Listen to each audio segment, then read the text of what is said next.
Excuse me. हाय, मेरा नाम नैना है। चलो साथ में लंच करते हैं। दीप्ति,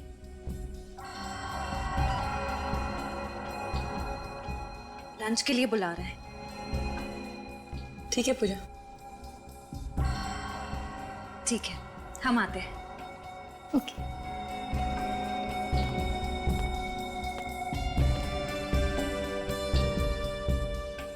ये लाइब्रेरी बहुत बड़ी है, एक्स्ट्रा स्टाफ की जरूरत नहीं थी, फिर भी ट्रस्ट वालों ने तुम दोनों को यहाँ पर जॉब दी। अच्छी बात है। लेकिन हम लोग तो यहाँ बस कुछ ही दिनों के लिए हैं ट्रेनिंग पर। वैसे लाइब्रेरी में इतने ही स्टाफ मेंबर्स हैं या और कोई भी है? नहीं तो हम ही सब हैं, काम मैनेज हो जाता है। अब थैंक्स, मैं बाहर का पानी नहीं पीती, मैं अपना पानी खुद कैरी करके चलती हूँ। क्यों? आपका पानी हमारे पानी से अलग है क्या?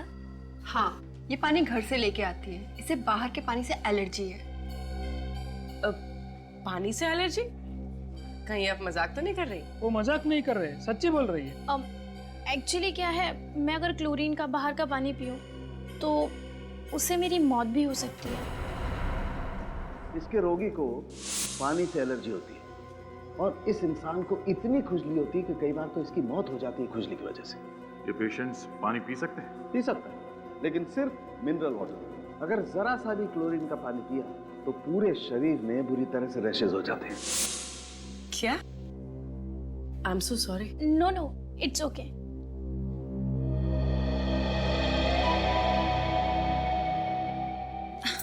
अरे मैं तो भूल ही गई। एवरीबडी एक्सक्यूज मी, मैं अभी आई।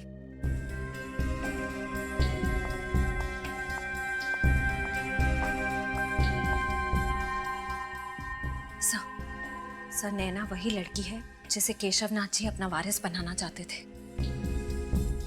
क्या वसीयत उसके हाथ लग गई? नो, फिर तो वो नैना पर हमला करने की जरूर कोशिश करेगा। डोंट वरी सर, हम नैना पर नजर रखेंगे। Yes sir. नैना, बैठो। तुमने अभी तक वो लिस्ट नहीं बनाई। रजिस्टर में नए बुक्स के स्टॉक की एंट्री करनी थी, वो कब करोगी? सर वो मुझे कुछ नहीं सुनना है। आप सब घर जा सकते हो, लेकिन नैना, तुम अपना काम खत्म करके ही घर जाओगे। Okay sir.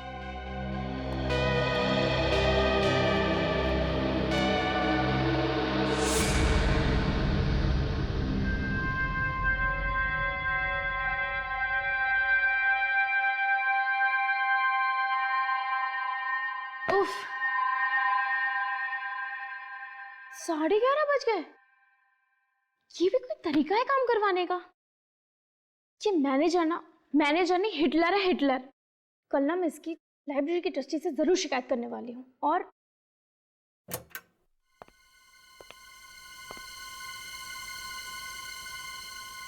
कौन है? सिक्योरिटी, सिक्योरिटी, कौन है? कौन है? कौन है वहां?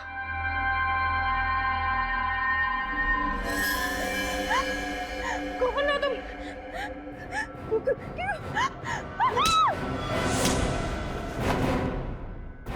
ओह, तुम?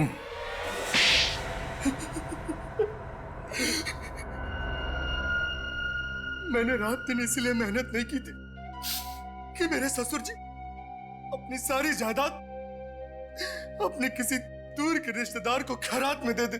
मुझे शर्म आती है तुम्हें अपना दामाद कहते हुए। और आप अपनी सगी बेटी को छोड़कर किसी दूर के रिश्तेदार को अपनी सारी जायदाद कर देते हो, वो क्या अच्छा था? शुरू से बता हुआ क्या? हाँ, मैंने वो दो गुंडे केशव नाथ जी को फार्म हाउस पर मारने के लिए भेजे थे, मगर वो दोनों उस आग में जलकर राख हो गए। फिर मुझे पता चला अमन मुझसे कुछ छुपा रहा है, इसलिए मैंने उस पर नजर रखना शुरू कर दिया। फिर मुझे पता चला कि केशव नाथ जी और शिमोना उस आग में नहीं जले थे, दोनों बच गए थे। और सब उस व्हील को मुझसे छुपा रहे थे। और अमन को पता चल गया था तुम्हारे इरादों के बारे में, इसलिए उसने खुफिया तरीके से शिमोना को वो वसीयत कहाँ है ये बता दिया। और इसी चक्कर में वो बिंदु मारी गई, जिसे तुमने यहाँ सिर्फ इसलिए भेजा था कि वो ये पता लगाए कि वो रिश्तेदार है कौन जो यहाँ काम करती है ना? केशवनाथ जी के फार्म हाउस में आग किसने लगाई? वो आग मैंने लगाई थी सर, ताकि लोगों को लगे कि केशवनाथ जी और शिमोना और प्रणय उस आग में तीनों जलकर मर गए। अब तुम सारी जिंदगी जेल के सलाखों के पीछे अपने गुनाहों की गिनती करते रहना। अब मिस्टर अमन, आपने केशवनाथ जी की मदद की, अच्छा काम किया, मगर मदद करने का तरीका गैर कानूनी था। आपने खून किया है बिंदु का, और शिमोना जी आपने इसमें इनका साथ दिया। आप दोनों को भी गिरफ्तार किया जाता है।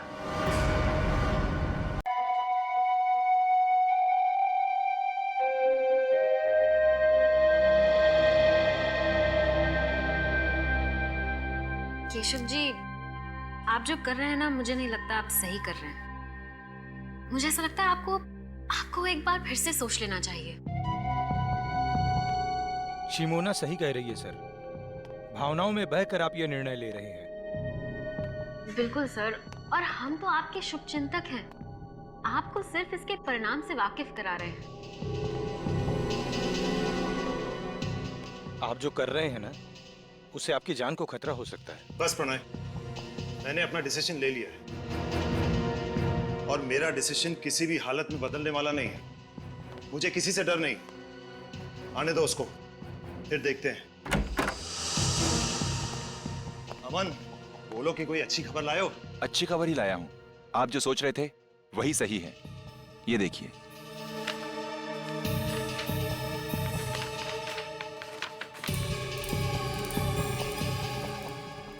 शिमोना, वो कागजात देना।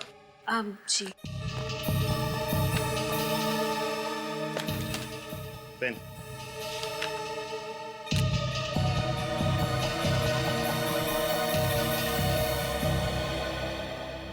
केशवनाथ जी, आपका काम हो गया, अब आप बेफिक्र हो जाइए। मुझे नहीं लगता ये इतना आसान है।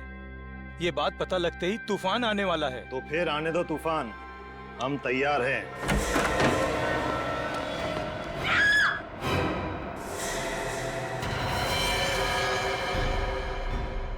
तुम्हें चेतावनी दी गई थी मिस्टर केशव, और चेतावनी सिर्फ एक बार दी जाती है, अगली बार तो सिर्फ गोली।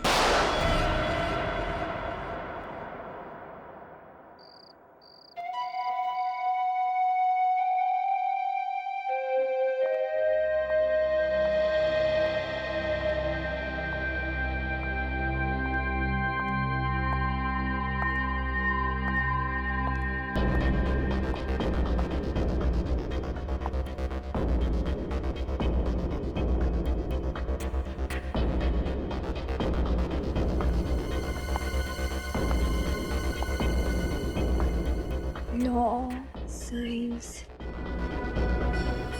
all books, shelf number 2.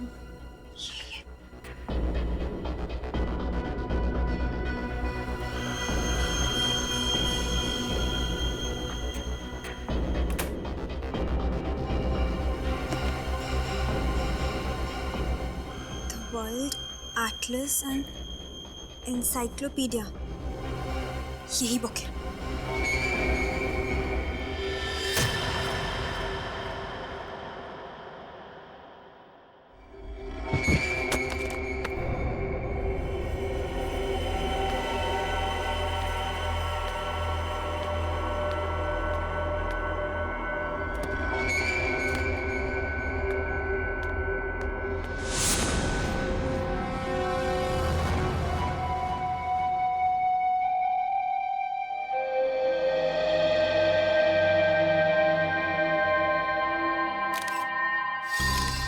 इसके गले में छेद है, किसी नुकीली चीज से वार किया गया है, और शायद उसी वजह से इसकी मौत हो गई। लेकिन सर, हमें तो ऐसी कोई चीज मिली नहीं यहाँ से। हो सकता है खूनी अपने साथ ले गया।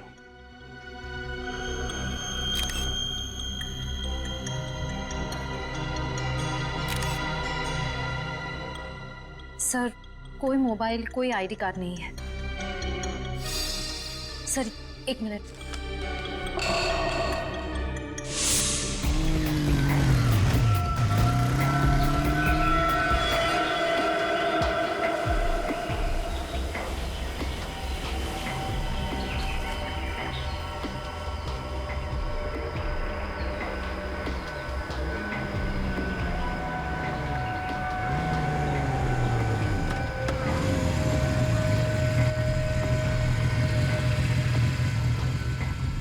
क्या करना है मुझे?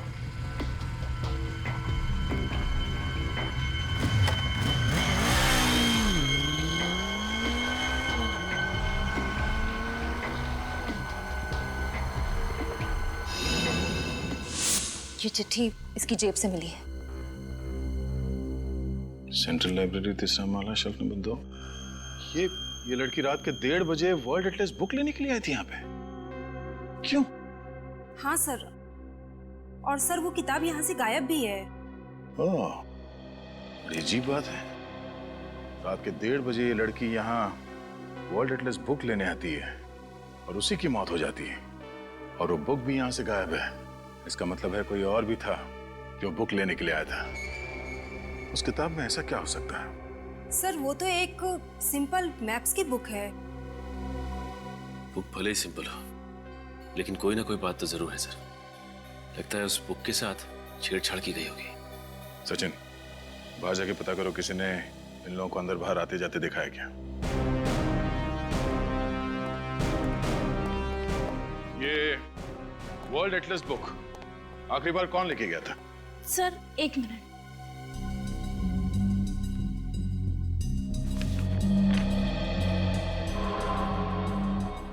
सो मिस्टर अमन। अमन? अमन, बोलो कि कोई अच्छी खबर लाए हो। ये अमन यहाँ का मेंबर होगा ना? जी सर। जरा उसका एड्रेस देना।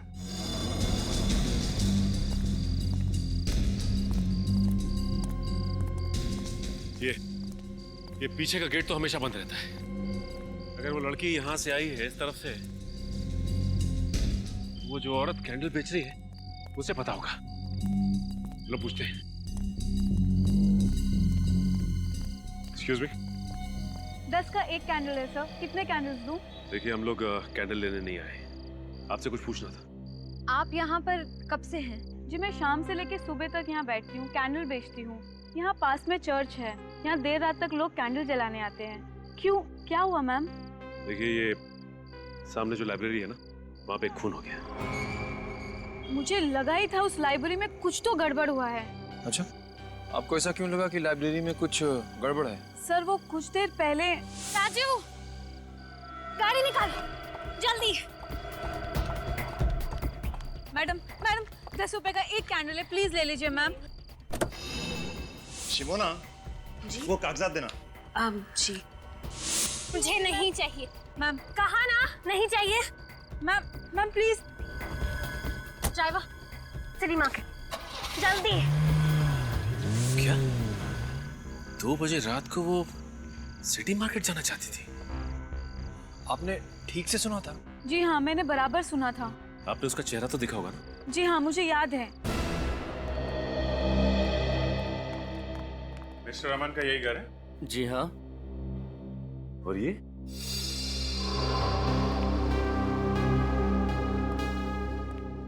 क्या आप यही अमन जी हैं?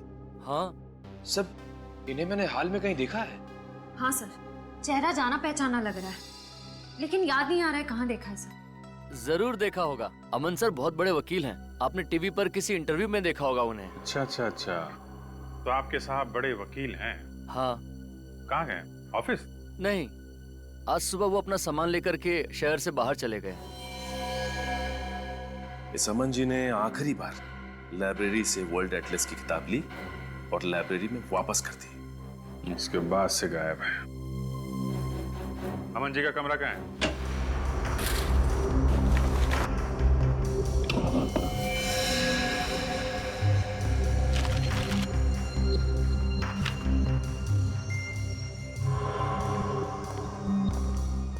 सर, अलग अलग देशों के कटे हुए नक्शे मिले हैं।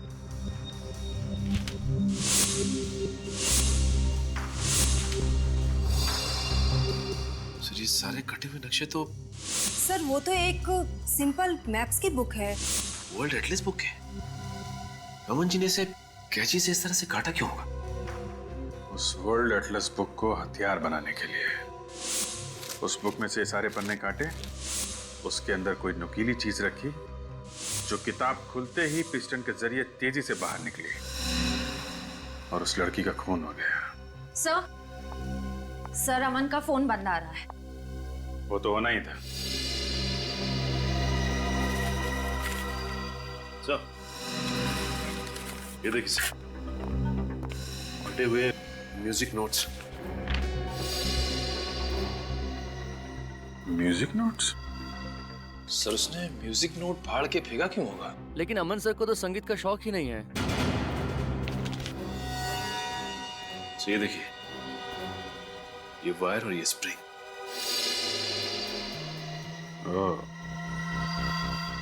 मिस्टर अमन का लाइब्रेरी से वर्ल्ड एटलस बुक का लाना, उसके पन्नों के साथ छेड़छाड़ करना और वापस बुक लाइब्रेरी में रख देना। उसके बाद एक लड़की का लाइब्रेरी में से उसी बुक को लेना और उस बुक से उसका खून हो जाना और मिस्टर अमन का गायब हो जाना। ये कोई इत्तेफाक नहीं है, साजिश है, साजिश। सोची समझी साजिश। रात के 1:30 बजे एक अनजान औरत सेंट्रल लाइब्रेरी में घुसती है और वहां से एक ऐसी किताब उठाती है जिसके अंदर हथियार छुपा के रखा गया था और शायद कोई संदेशा भी। और उसी हथियार से उस अनजान औरत का खून हो जाता है। फिर कोई वो किताब चुरा लेता है, वो भी एक अनजान औरत। सर मुझे ऐसा लगता है कि दोनों औरतों को वर्ल्ड एटलस की जरूरत होगी और बुक एक ही थी, इसलिए दोनों में झगड़ा हो गया। दूसरी वाली औरत ने पहली वाली को मार दिया और बुक ले ली। सर रात के 1:30 बजे एटलस को लेकर दोनों औरतों के बीच में झगड़ा हुआ और एक ने दूसरे को मार दिया। केस खत्म, है ना? वाह। सर अजीब बात यह है कि लाइब्रेरी से किताब चुराने के बाद वो औरत अपने ड्राइवर से कहती है कि वो उसे सिटी मार्केट लेकर जाए। सर इतनी रात में सिटी मार्केट में ना तो कोई दुकान खुली होगी, ना ही कोई कॉफी शॉप। वही तो रजत, वही तो समझ में नहीं आ रहा है कि क्यों। सर ऐसा भी तो हो सकता है कि वो औरत सिटी मार्केट के आसपास ही कहीं रहती हो। नहीं सूरज, अगर ऐसा होता तो वो अपने ड्राइवर से कहती कि हम घर ले चलो। सिटी मार्केट ही क्यों? सिटी मार्केट ही क्यों? उस औरत के बारे में क्या पता चला जिसका लाइब्रेरी में खून हुआ? सर अभी तक तो कुछ पता नहीं चला है। सर उसके लापता होने की भी किसी ने कंप्लेंट दर्ज नहीं करवाई है। हम लोग क्रिमिनल रिकॉर्ड चेक कर रहे हैं। सर ये स्केच बन गया। सर यही वो अनजान औरत है जो बुक लेकर भागी थी। सर इस औरत को मैंने किसी न्यूज में देखा था सर। न्यूज में?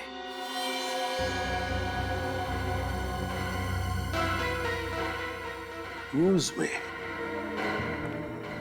अब याद आ गया, अब याद आ गया। उद्योगपति केशवनाथ जी के फार्म हाउस में जो आग लगी थी उसकी खबरें सारे अखबारों में छपी थी।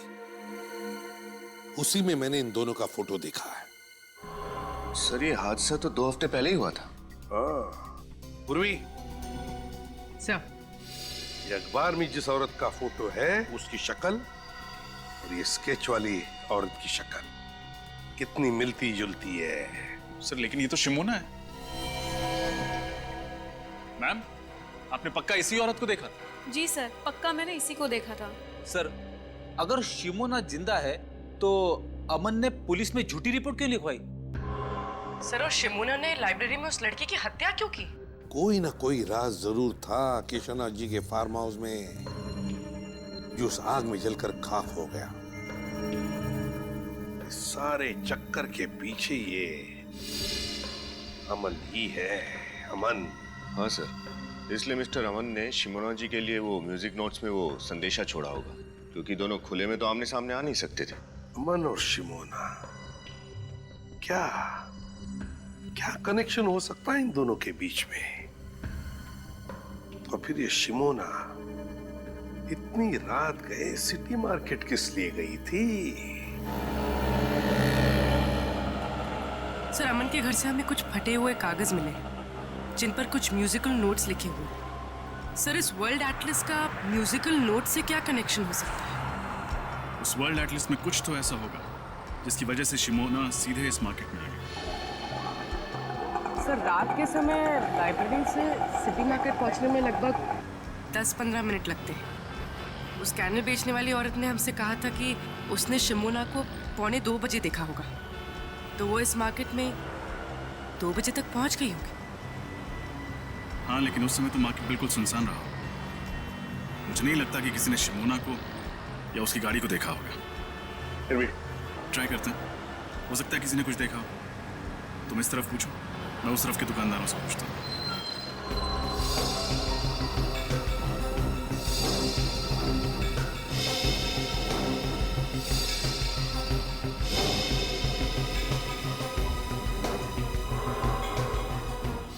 सर आखिर आप क्या ढूंढ रहे हैं? हम कह रहे हैं ना कि अमन सर ने कोई गैर कानूनी काम नहीं किया है। गैर कानूनी काम नहीं किया तो फिर अचानक क्यों गायब हो गए? मुझे नहीं पता। कोई भी वकील बिना किसी को बताए अपने सारे कोर्ट केसेस छोड़ के वेकेशन पे तो जाएगा नहीं, और अगर जाएगा तो कम से कम अपनी पर्सनल सेक्रेटरी यानी आपको तो बता के जाएगा। लेकिन उन्होंने मुझे कुछ नहीं बताया। और अगर नहीं बताता है तो इसका मतलब है कि वो कोई गलत काम कर रहा है और वो नहीं चाहता है कि उसके बारे में किसी को पता चले। नहीं, अमन सर कभी कोई गलत काम नहीं कर सकते, और वाकई में हमें नहीं पता है कि वो गए कहाँ हैं। इतना जरूर पता है कि वो हमें कांटेक्ट जरूर करेंगे, वो भी सही समय पर। अब आप ही बताइए साहब, इतनी छोटी सी चीज चुराने के लिए मेरी दुकान का ताला तक तोड़ डाला। मेरी तो समझ में नहीं आ रहा कि वो चोर था या फिर कोई पागल था। और कुछ तो चोरी नहीं हुआ दुकान से? नहीं साहब, और कुछ तो चोरी नहीं हुआ। चलो ठीक है, आइए मेरे साथ। उर्वी, एक्सक्यूज मी, हम लोग सीआईडी से।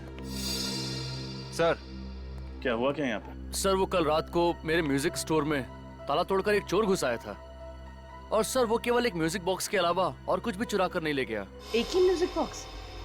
उसके अलावा उसने कुछ भी नहीं चुराया? जी मैडम, वो चोर देर रात को आया होगा जब पूरा मार्केट बंद हो जाता है, चारों ओर सुनसान हो जाता है, तभी तो किसी ने कोई आवाज भी नहीं सुनी। हो सकता है शिमोना ने ही वो म्यूजिक बॉक्स चुराया। अच्छा, ये म्यूजिक बॉक्स आपके पास था कब से? सर कल सुबह ही एक सेल्समैन देकर गया था। कल सुबह? जी मैम, उस सेल्समैन ने बतौर सैंपल वो म्यूजिक बॉक्स मेरे पास रखा था और कहा था कि एक म्यूजिक कंपनी ने एक नया आइटम लॉन्च किया है, वो म्यूजिक बॉक्स में कस्टमर को दिखाकर मैं और 20 के ऑर्डर भी ले लूंगा। और उसने कहा कि वो 2 दिन के बाद आएगा ऑर्डर लेने के लिए, तभी वो सैंपल वाला म्यूजिक बॉक्स लेकर जाएगा। सर उसने वो सैंपल पीस बेचने के लिए मना किया था। अब आप ही बताइए मैं उसको क्या जवाब दूंगा। ये सेल्समैन पहले भी आया था आपकी दुकान पर? जी नहीं सर, वो सेल्समैन हमारे लिए नया था, पहले कभी नहीं देखा। यही था? हाँ सर, यही था वो आदमी। Thank you. मुझे लगता है अमन यहाँ सेल्समैन बनकर आया और उसने इस दुकानदार को वो म्यूजिक बॉक्स बतौर सैंपल दिया ताकि ये दुकानदार उसे बेच ना पाए और शिमोना आकर उसे चुरा ले। सर जरूर उस किताब में कोई कोड या मैसेज होगा जिसमें लिखा होगा कि शिमोना को म्यूजिक बॉक्स इस मार्केट से चुराना है।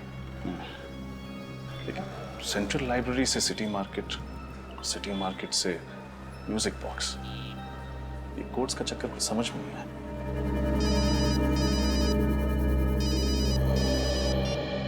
हाँ सचिन, क्या? ठीक है। क्या हुआ सर? कल रात इस शहर के 2 और म्यूजिक स्टोर से ऐसे ही म्यूजिक बॉक्सेस चुराए गए। अमन जी का और शहर के जाने माने स्टील बैरन मिस्टर केशवनाथ, इनके बीच क्या रिश्ता था? सर मिस्टर केशवनाथ अमन सर के क्लाइंट थे और वो अक्सर हमारे ऑफिस में आया करते थे। अमन सर मिस्टर केशवनाथ का लीगल काम संभाल रहे थे जो गुप्त रखा गया था। जी सर, और इसी सिलसिले में एक दिन उनकी बेटी मीनार भी हमारे ऑफिस में आई थी सर। मीनार तुम? मैम, हम लोग यहाँ पे कुछ इंपॉर्टेंट काम कर रहे हैं, प्लीज आप बाहर जाइए। तुम चुप करो और निकलो यहाँ से। और तुम अमन, अगर मेरे पापा को बहकाना बंद नहीं किया ना तो उसका नतीजा बहुत बुरा होगा। मैम, ये आप क्या कर रही हैं? पागल हो गई है क्या आप? मिस्टर अमर केशवनाथ जी का ऐसा कौन सा गुप्त काम संभाल रहे थे जिसकी वजह से मिसेस मीनार को उन्हें जान से मारने की धमकी देनी पड़ी? सर हमें वाकई में कुछ नहीं पता, क्योंकि अमन सर मिस्टर केशवनाथ का काम खुद संभालते थे। हाँ सर, और इस केस के बारे में उन्होंने मुझे भी कुछ नहीं बताया सर। सर। हाँ बेटी। सर, केशवनाथ जी के कोई भी लीगल पेपर्स इस ऑफिस में नहीं है। मगर सर, ये मिसेस मीनार को अमन पे इतना गुस्सा क्यों आया?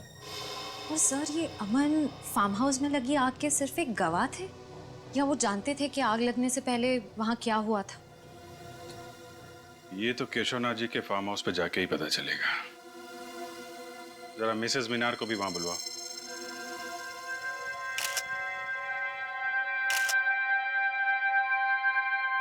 आप लोग इस पूछताछ से हमें कब बख्शेंगे? 2 हफ्ते पहले हुए इस हादसे को आप लोग भूल क्यों नहीं जाते? माना कि फार्म हाउस में आग लगी थी, but it was just an accident. Relax Minar, relax. CID वाले आपके पापा का फार्म हाउस का तलाशी लेना चाहते हो तो लेने दो, उन्हें उनका काम करने दो। थैंक यू मिस्टर भास्कर, कम से कम आप हमारे काम को समझते हैं। देखिए मिसेस मीनार, हम सिर्फ अपनी ड्यूटी कर रहे हैं।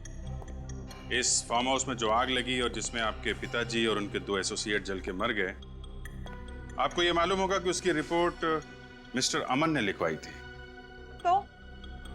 तो हुआ ये है कि मिस्टर अमन अभी लापता हो गए, और सिर्फ इतना ही नहीं, सेंट्रल लाइब्रेरी में हुए एक गुमनाम लड़की के कत्ल में भी उसका हाथ है। मुझे ये नहीं समझ में आ रहा कि एक लाइब्रेरी में हुए कत्ल का इस फार्म हाउस के जलने से क्या मतलब है? यहाँ आग कैसे लगी, कब लगी, पुलिस इसकी तहकीकात कर रही है। और तहकीकात में ही पता चला है कि अमन को आपने बंदूक दिखा के धमकी दी थी। क्यों? क्योंकि अमन एक नंबर का धोखेबाज है। उसने मेरे पापा की आंखों में धूल झोंककर करोड़ों रुपयों का गबन किया है। और इससे आप ये कैसे कह सकते हैं कि मैंने अमन को कुछ किया है? ठीक है, फिलहाल अभी हम आपकी बात पे विश्वास कर लेते हैं, लेकिन सर ये बाहर पेड़ में धंसी हुई मिली। बंदूक की गोली? इसका मतलब इस फार्म हाउस में गोलियां भी चली? Oh my God! ये गोली चलने वाली बात अमन ने पुलिस रिपोर्ट में क्यों नहीं लिखवाई?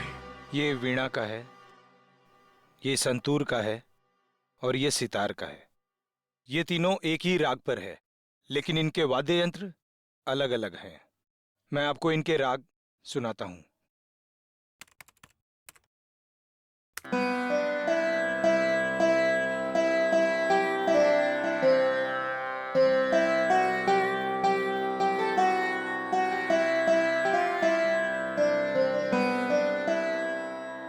ये वीणा था, अब आप संतूर सुनिए।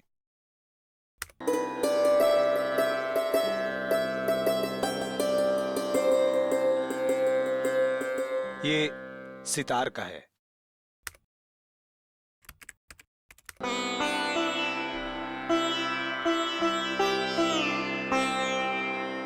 कहीं इन नोट्स में कुछ छुपा हुआ संदेश तो नहीं है, कोई हिडन मैसेज? नहीं नहीं, ये तो शुद्ध संगीत है। अब आपके वक्त और आपकी मदद के लिए शुक्रिया। नमस्कार। ये अमन तो एक वकील है ना, तो भला एक वकील शिमोना को शास्त्रीय संगीत के जरिए अपना मैसेज क्यों भेजेगा? सर, और शिमोना ने वही म्यूजिक बॉक्सेस चुराए हैं जिसपे ये एक ही राग 3 अलग अलग म्यूजिकल इंस्ट्रूमेंट्स पे बजाए गए हैं। सर, हो सकता है कि इन 3 अलग अलग इंस्ट्रूमेंट से बजाया गया राग किसी व्यक्ति या किसी जगह के बारे में इशारा कर रहा हो। अब बस ये पता करना है कि संगीत के ये सुर किस जगह या फिर किस इंसान से जुड़े हुए हैं। मिसेस मीनार, अब तो आपको यकीन हो गया होगा कि फार्म हाउस में आग लगना कोई हादसा नहीं था। यहाँ पे गोलियां चली थी, गोलियां। सर। हाँ बेटी। सर, पुलिस की फॉरेंसिक रिपोर्ट के मुताबिक उस वक्त यहाँ पे जो थे वो सब आग में जल के राख हो गए थे, और उनकी बाकी बची जो हड्डियां हैं वो अभी भी उन्हीं के लैब में है। तो एक काम करो, उन हड्डियों को अपने फॉरेंसिक लैब में भिजवा दो, डॉक्टर साळुंखे के पास। Yes sir. What nonsense! मुझे अपने पापा का अंतिम संस्कार करना है। देखिए मैडम, पहले हमें ये पता लगाना है कि एग्जैक्टली यहाँ पे हुआ क्या था, फिर आपके पिता की हड्डियों की शिनाख्त भी अभी बाकी है। तब तक आपको इंतजार करना ही पड़ेगा। सर, सर ये देखिए क्या मिला, साइड से थोड़ा जला हुआ है।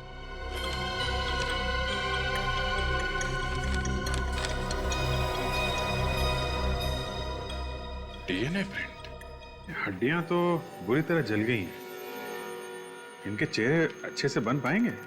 हाँ अभिजीत, इस फेस कंस्ट्रक्शन सॉफ्टवेयर के जरिए आप मौका वारदात पर पाई गई खोपड़ी का फेस कंस्ट्रक्ट करने की कोशिश तो करें।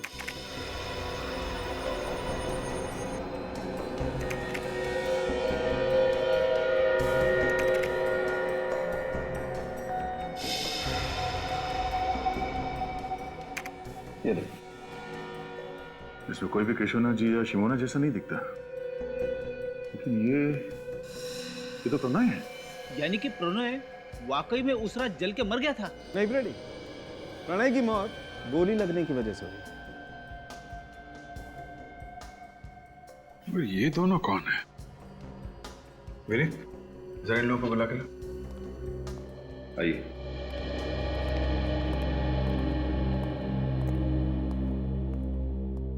जरा इन दो चेहरों को देखिए, इनको पहचानते हैं आप लोग? कभी ये देखा है? इनमें से हम किसी को नहीं जानते। हमें क्या पता कौन है ये लोग? सर आपका शक सही निकला। घटनास्थल से लाई गई सारी हड्डियों का डीएनए टेस्ट मिल गया। किसी का भी डीएनए मिसेस मीनार के डीएनए से नहीं मिलता। यानी वाकई में केशवनाथ जी जिंदा है? पर मेरे पापा हैं कहाँ? उन्होंने अब तक फोन क्यों नहीं किया? हम लोग जल्दी पता लगा लेंगे, अभी आप लोग जा सकते हैं। अच्छा तारिका, वो फार्म हाउस पे जो डीएनए की रिपोर्ट मिली थी उसका क्या हुआ? ये डीएनए प्रिंट एक 25 से 30 साल की औरत का है जिसका केशवनाथ जी के साथ जेनेटिक लिंक है। और एक बात सर, ये औरत को एक बहुत ही असामान्य बीमारी है, एक्वाजेनिक प्लूराइटिस। ये बीमारी है क्या? यह एक बहुत ही रेयर जेनेटिक डिसऑर्डर है। इसके रोगी को पानी से एलर्जी होती है। जरा सा भी पानी अगर शरीर में कहीं भी लग जाए तो बहुत जबरदस्त एलर्जी होती है, खुजली होती है।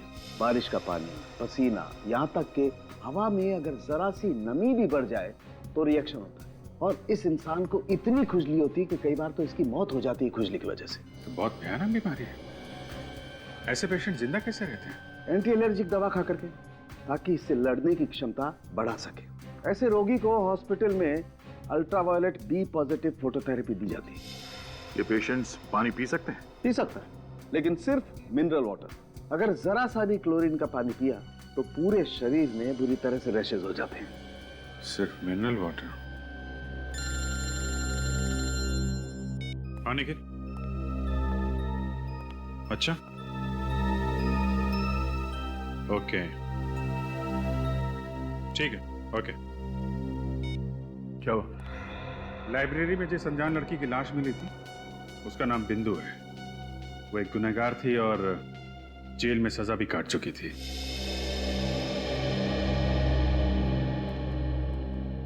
सीआईडी मुंबई टीम से आपसे सुबह फोन पे बात हुई थी। यस सर, बैठिए ना। जी नहीं, इट्स ओके। आपको बिंदु के बारे में जानकारी चाहिए ना? जी हाँ, क्या बता सकते हैं आप बिंदु के बारे में? ये तो आपको किमी ही बता सकती है। किमी? कौन किमी? किमी और बिंदु दोनों एक ही सेल में थी और दोनों एक ही दिन रिहा हो गए।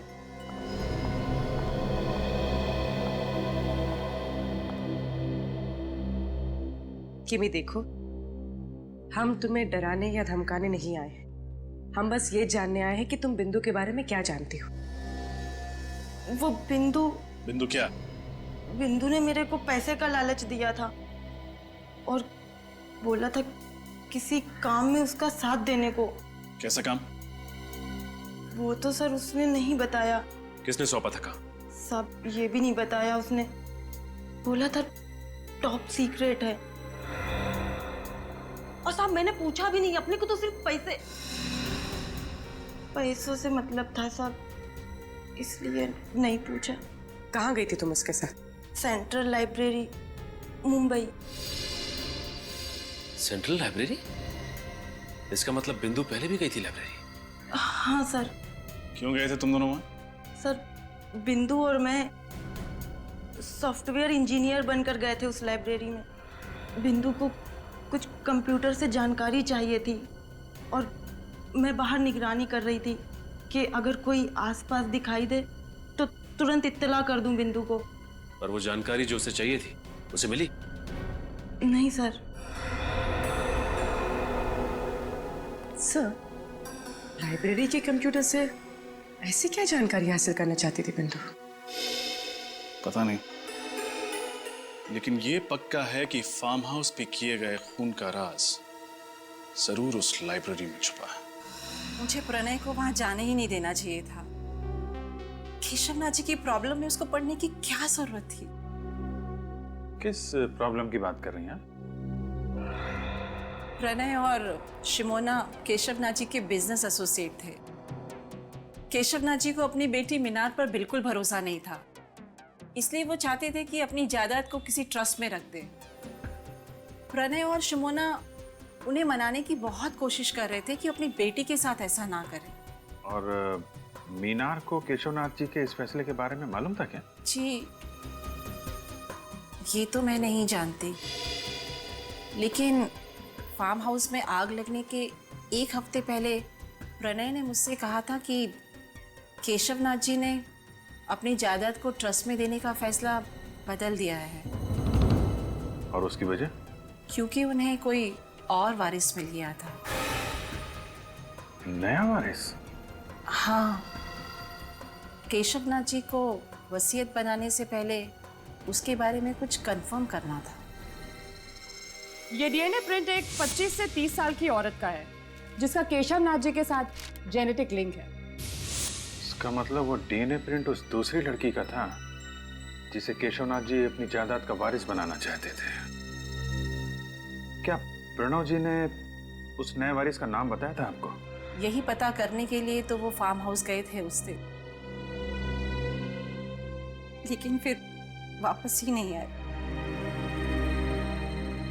मतलब ये सारा केस केशवनाथ जी की जायदाद से जुड़ा हुआ है, जो अपनी बेटी को नहीं बल्कि किसी और रिश्तेदार को देना चाहता है। और वो डीएनए प्रिंट जो केशवनाथ जी के जले हुए फार्म हाउस से मिले वो उसी रिश्तेदार के होंगे।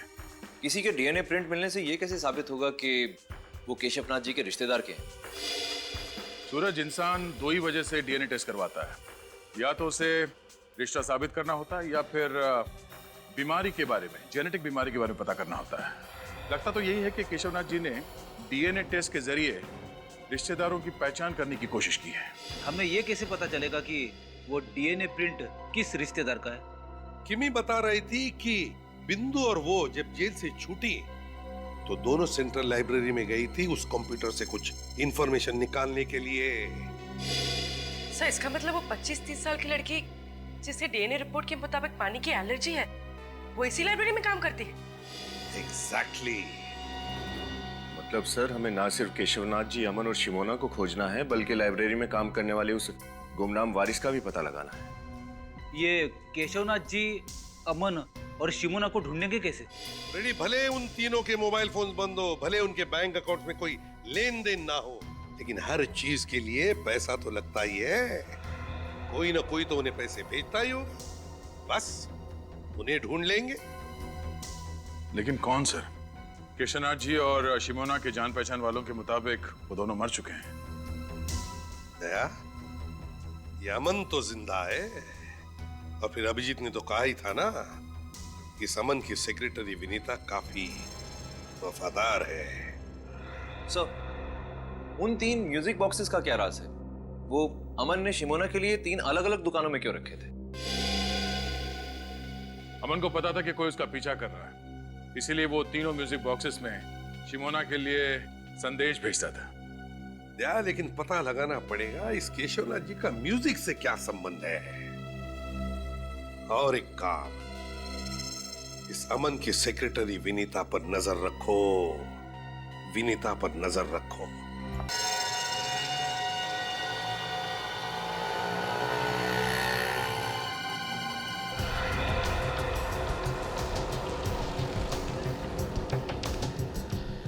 दोस्त इस समय तक बाहर आ जाती है, आज कहाँ रहेगी?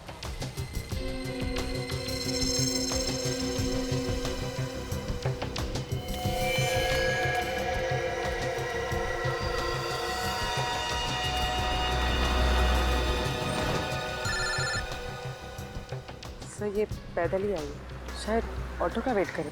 अच्छा।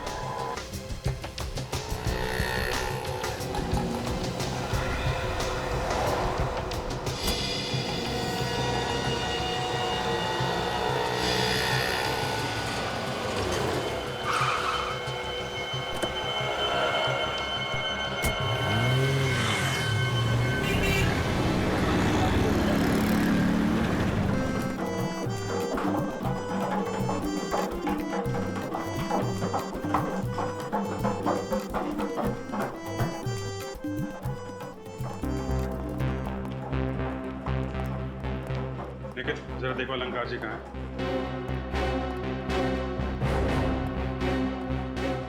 अरे भाई वो संतूर का क्या हुआ? अलंकार जी। जी अलंकार जी, हम सीआईडी से हैं और आपसे कुछ पूछताछ करना चाहते हैं। जी पूछिए। इस म्यूजिकल स्कूल को बनाने वाले केशवनाथ जी के फार्म हाउस में जिस दिन आग लगी, उस दिन वो आपसे 2 बार मिलने आए थे, क्या ये सच है? जी हाँ, ये बात सच है। शिमोना यहाँ 3 म्यूजिकल बॉक्सेस लेकर आई थी। कहाँ हैं वो बॉक्सेस? अब उस लड़की का नाम शिमोना है या नहीं मुझे पता नहीं, मैंने तो कभी पहले उसे देखा तक भी नहीं। वो यहाँ बॉक्स लेकर आई थी या नहीं? एक लड़की आई तो थी। केशवनाथ जी और अमन के कहने के मुताबिक मैंने वो बॉक्सेस लेके चेक करके अपने पास रख ली। हमें वो बॉक्स चेक करना है।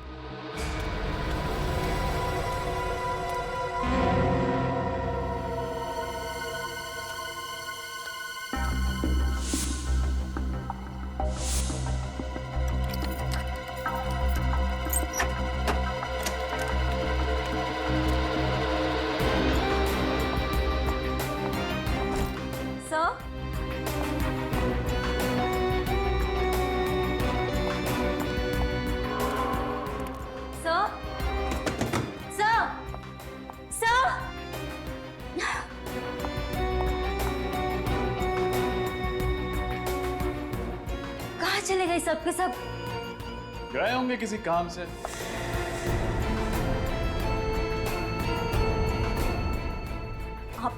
आप लोग यहाँ? जी हाँ, हम लोग यहाँ क्योंकि हमारा तो काम ही है गुनहगारों को पकड़ना।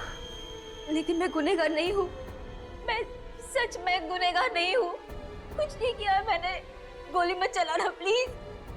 बंदूक नीचे रखो। बहुत डर लगता है मुझे बंदूक। और झूठ बोलने से डर नहीं लगता? मुझे माफ कर दो सर। मैंने झूठ कहा था कि मैं अमन सर के बारे में कुछ नहीं जानती।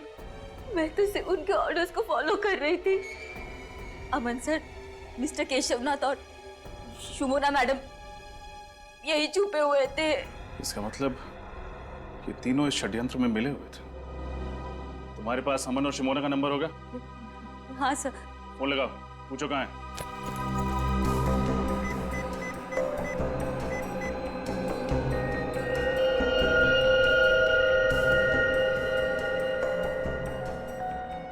अमन सर का फोन स्विच ऑफ है। शिमोना का नंबर ट्राई करो।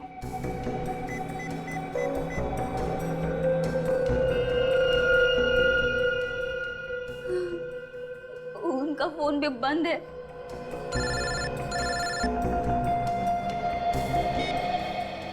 Yes sir. क्या? तो इस वजह से अमन, शिमोना और केशवनाथ को यहां से गायब किया गया है? सर हम लोग आ रहे हैं। क्यों सर? कुछ नहीं सचिन, केस खत्म करने का टाइम आ गया। नैना, उनको भी बुलाकर ले आओ। दोनों नई ट्रेनीज हैं, उनको अच्छा लगेगा। हाँ, लंच टाइम हो गया है, भूख तो लगी होगी। बिल्कुल।